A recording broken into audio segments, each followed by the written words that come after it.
This is WWE superstar Drew McIntyre, and you're listening to the WWE Podcast. The champ is the one that everybody wants, me. It's going to WrestleMania. Claymore!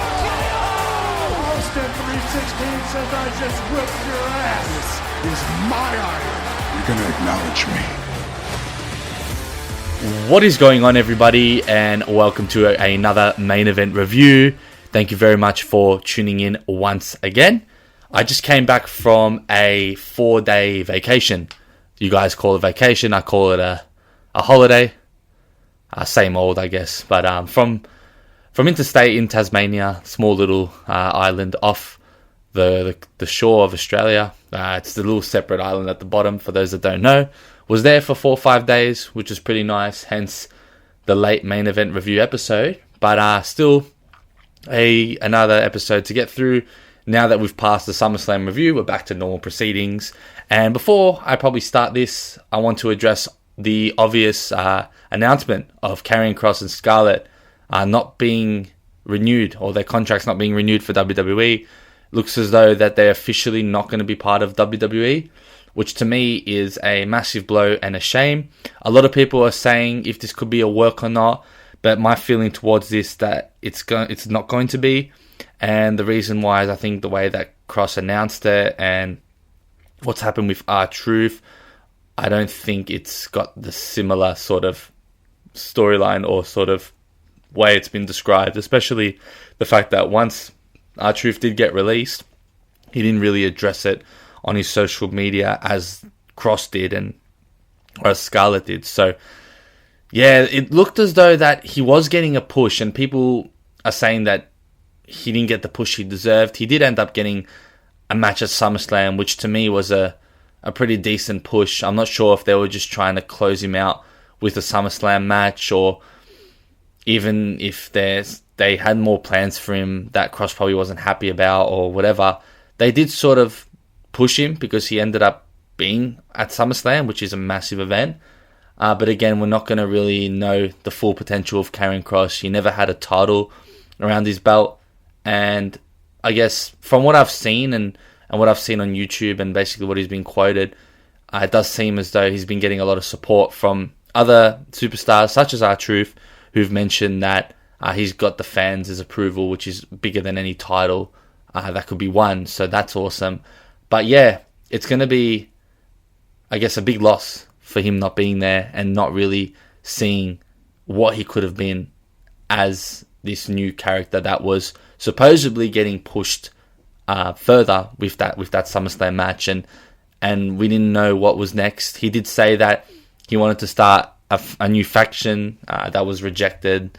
So Kross did have some ideas, and I guess that's probably why they didn't come to an agreement, is that he wasn't able to really have a control on what he wanted to do or what he deemed best fit for himself, and trying to kind of make it out of the industry to sort of get that sort of push that he deserved. And he did win the fans over, and I think that's something that's really important. He won me over, especially with that promo post WrestleMania, and he got a lot of support from the universe. So maybe we'll see some We Want Kross chants on Raw, and maybe it could be a work. That's probably what we're all hoping for, but it really seems as though the chapter is going to be closed on Karrion Kross's WWE career, and whoever takes him, whether it's AEW or an independent circuit, they're going to have someone that's probably going to be a star of the company, in my opinion. And who knows, he might come back to WWE again after a few years if things work out in those other circuits. But we'll have to, I guess, wait and see on that. But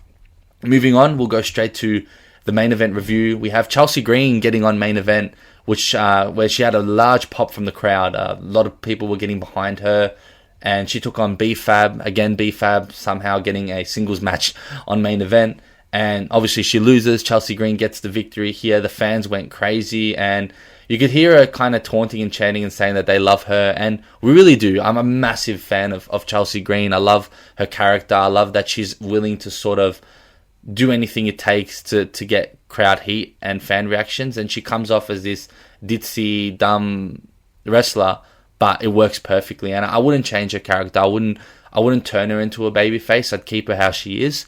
Obviously, she's getting a lot of cheers from the crowd. It's because people really resent and relate to her character and know she's doing a really good job there. And side note, for those that watch WWE Unreal, it does cover her story as well. And I've got some pretty different takes to it. I kind of do like the idea of WWE Unreal. I really did enjoy the series. I like the idea that it really shows what wrestling is about and the work that's required. And I think for existing wrestling fans, and obviously I'm going off topic here, but I wanted to bring this up. For existing wrestling fans, it's obviously, and I do understand why they would think that it's showing too much and it sort of kind of ruins the spark of wrestling and what we love. But I sort of see the other side in that you want to attract new fans, and that's what WWE is trying to do. And I think the best way to sort of attract new fans is to really see what goes on behind the scenes and actually show what's real in wrestling, because a lot of the superstitions and a lot of what people say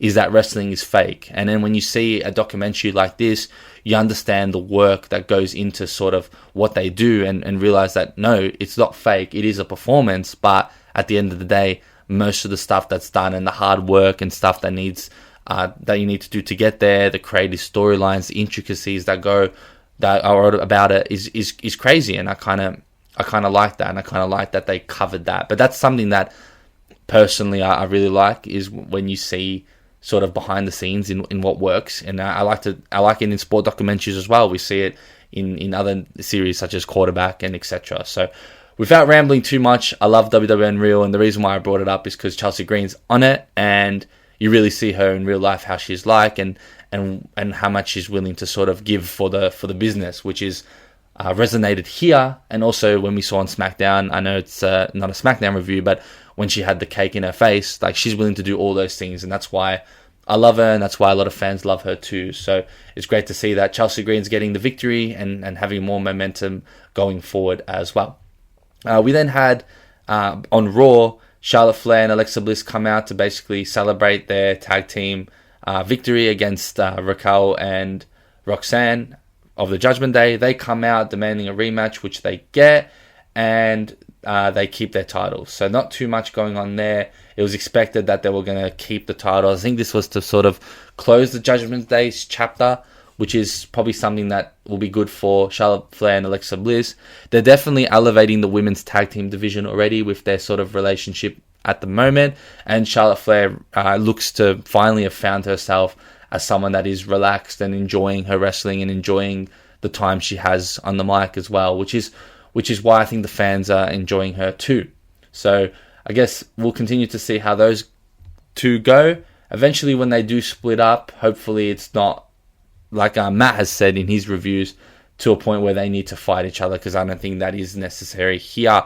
I think them splitting up is fine to go, like, mutually and respectfully as well. But it'll be a good, enjoyable run with these two having the tag team titles, I think. And I think it's something that both these superstars need to sort of stay relevant, as well as when they both come back, they didn't really seem to have anything significant. And even when you talk about Charlotte Flair being significant, she was simply there to put Tiffany Stratton over. I think that was the objective there. But for something that can propel her and really make her, I guess, win the fans back and sort of get that babyface character back, I think that's something she truly wanted. This is perfect for her, and I think Alexa Bliss is really popular, and that supports it as well, and it also gives her something to do too. We move on to back to the Women's Intercontinental Championship sort of talks, with Becky Lynch coming out and essentially pulling out a promo, basically saying that her time with Lara's done and she needs a new challenge, and that's where Nikki Bella comes in. So something refreshing here.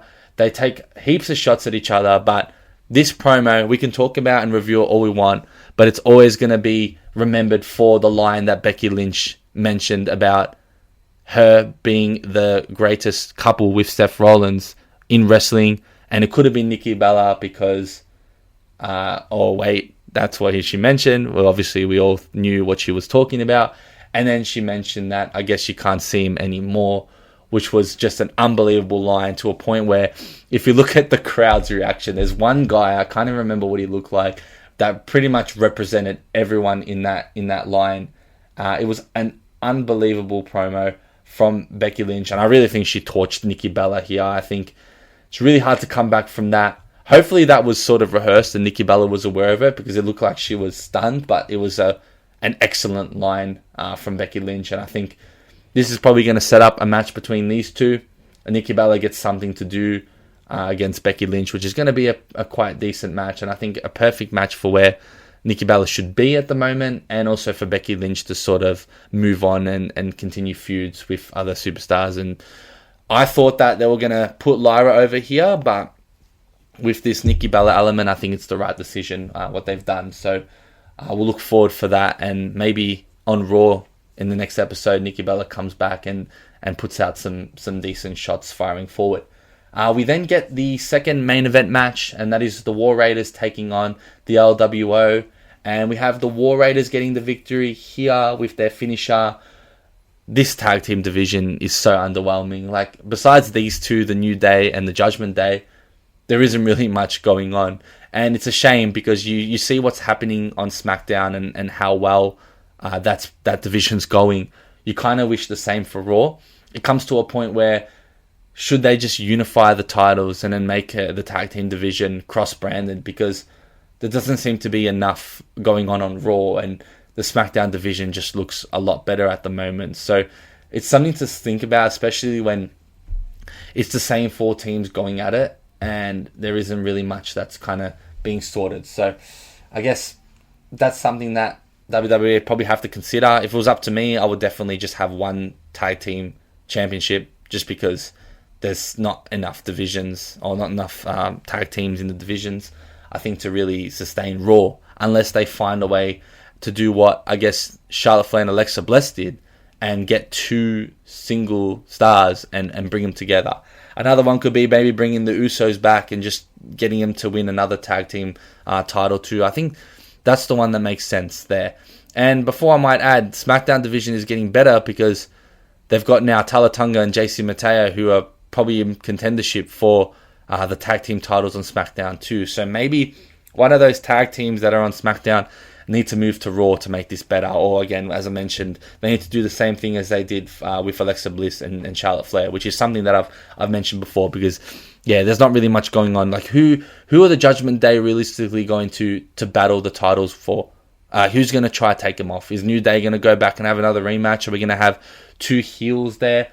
A lot of people are quite underwhelmed by the New Day's run, but I think that it would have been great for the New Day to hold the titles a little longer, so then we're able to really see in full force how they go as a tag team, being a heel tag team as well. Like, we see them without the titles, them doing a pretty decent job, but I think with the titles, they've proven to be a multi-championship team. So why wouldn't they just keep the titles on them longer? I don't get it. But again, it's what it is, and the Raw tag team division is very down at the moment. And I think the War Raiders, if they come back, is everyone going to be realistically excited to see the War Raiders battle the Judgment Day for like the 80th time? So yeah, don't really know what's going to happen there.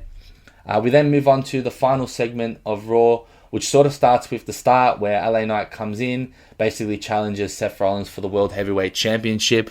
And basically this is because he did beat Seth Rollins, although it was injury ruse on main event. LA Knight is addressing that. So it's great to see LA Knight in sort of those World Heavyweight Championship talks, and it's great to see him on Raw. I really like him on Raw, and I really like that they're sort of pushing him and getting him involved in titles like this, and in sort of feuds like this as well. Because on SmackDown, I think with Cody Rhodes being there and the main babyface, it makes sense for LA Knight to do something on Monday Night Raw as well. He then gets himself into a match. As mentioned, Alex Pierce sets up the match, and we have LA Knight take on Seth Rollins, where we have CM Punk coming in and interrupting the match as well. So Seth Rollins gets the victory by DQ. LA Knight wasn't too happy with that. And then we had basically a brawl in the ring where we had Bronson Reed and Bron Breakker come out. Bron Breakker with another mean spear. The way he sprinted to the apron, to the ring, was unreal when he first laid his eyes on Punk and just speared him crazily. And then they get attacked. And then we see Roman Reigns come out, who I think left it pretty late. and he got outnumbered as well, so he also got brutally attacked, and Bronson Reed took his shoes again. So it seems as though they're running with this gimmick of Bronson Reed taking Roman Reigns' shoes, calling him the Shoe Lafala and the Tribal Thief, which I kind of like. It makes Bronson Reed look a bit more kind of significant in this sort of faction. I think he's very secondary to Bron Breakker, and this sort of puts him in the spotlight a little bit, not probably for the reasons that I think make him better than Bron Breakker and Seth Rollins, but definitely make him do something significant in the faction. And I sort of like the idea of him just stealing the shoes and whatnot, so that was pretty cool. But it was pretty funny that CM Punk and Roman Reigns had a bit of beef post-match where CM Punk told him it took him too long to get out, which is so true. Like, why would Roman Reigns wait for that long to come out, where you literally have three of the superstars, or three of the faction, the full faction, ready to sort of embrace him, and not embrace him, but ready to attack him? He does do a decent job in defeating them, but then again, it becomes a numbers game, and the numbers game become too strong. So it would have made sense if Roman Reigns came out later. Maybe he wanted to see CM Punk get beaten up and do it himself. But they have advertised Roman Reigns as the main kind of face of the billboard for Clash in Paris. So it looks as though that Roman Reigns will be at Clash in Paris. For what match? I don't know. Could be for the title. We could have a fatal four-way here. We have three of the big baby faces on Raw being able to sort of compete for the title. So we'll have to wait and see on that one and see what really happens. So that's going to be super interesting. I'm keen for that. And that pretty much concludes the main event. So thank you very much for tuning into another episode. This one obviously being a quicker one, given that we don't have the PLE reviews, but I'm pretty sure that will come very much quicker than expected, because we have the next PLE at the end of August, Clash in Paris, which should be good. I don't know what to think about it. It's really hard to be excited for a PLE after a main one, so we'll have to see what happens then and how the storyline's set up, but it looks as though there's some new storylines too, which keeps things very interesting. But again, it's been your boy Daniel. You've listened to another main event review, and I'll catch you guys next week. Cheers. Thanks for listening to the WWE Podcast. Don't forget to subscribe on your favorite podcast app so you don't miss a show, or head to WWEpodcast.com. And for all of these shows ad-free, head over to patreon.com/WWE Podcast. Until then, we'll see you next time.